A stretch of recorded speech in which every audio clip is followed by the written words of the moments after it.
Friends, welcome back to my mini blog. আশা করি সবাই খুব ভালো আছো। এখন বাজে সকাল 8টা 10। তো দেখে বাইরে দেখে মনে হচ্ছে না 4টা 10, মনে হচ্ছে দুপুর 2টো 2:30 এরকম বাজে। যা রোদ্দুরের তাপ, আরও তো শুনছি যে গরম আরও বেশি বাড়বে। তো অনেক দিন ধরে একটা গাছ এনে রেখেছিলাম, সেটা আজকে একটু বসালাম। সকাল সকাল না করলে পরের এইগুলো করা যায় না।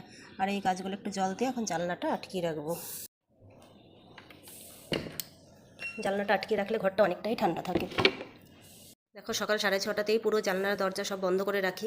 মানে 3তলার উপর তো গরমের তাপটা একটু বেশি থাকে, জানলা দরজা বন্ধ থাকলে অনেকটাই তাপটা কম আসে। তো এরপরে যাব রান্নাঘরে। দেখো, সব জায়গা বন্ধ। এখন বসিয়েছি বরফওয়ালা দুধ জাল দিতে। আর তারপরে করব ছোলার ডাল। ছোলার ডালটা ভিজিয়ে রেখেছি, ভিজিয়ে রাখলে আবার একটু বেশি বড় বড় হয়, তো ওই জন্য ভিজিয়ে রেখেছি। আর তারপরে করব রুটি। তো চলো। এই দেখো বন্ধুরা, আমার ছোলার ডাল হয়ে গেছে, এরপরে রুটি করব। তারপরে দুপুরের রান্নার সব ব্যবস্থা করব, কি কি করব। তাহলে মিনি ব্লগটা কেমন লাগলো অবশ্যই জানিও। আজকের মতন টাটা।